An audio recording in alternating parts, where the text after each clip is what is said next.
आम्ही भारताचे लोक, आम्ही भारत. बाबासाहेब आंबेडकर यांनी राष्ट्राला प्रदान केलेल्या भारतीय संविधानातील मौलिक तत्वे, मूलभूत अधिकार आणि स्वतंत्र भारतात आणि कर्तव्य, स्वतंत्र भारताच्या विद्यार्थ्यांनी भारतीय राज्यघटनेचे शिल्पकार, ज्या ज्ञानसूर्याने दूर केले दीनदलितांच्या जीवनातील अंधार, अशा डॉक्टर बाबासाहेब आंबेडकरांना वंदन करते त्रिवार.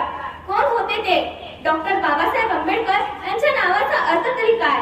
बाणीदार ते साले धुरातील विद्यार्थ्यांच्या मनावर बिंबवणे व त्यांना जागृत नागरिक बनवणे, या हेतूने सर्व देशभर संविधान दिन उत्साहात साजरा केला जातो.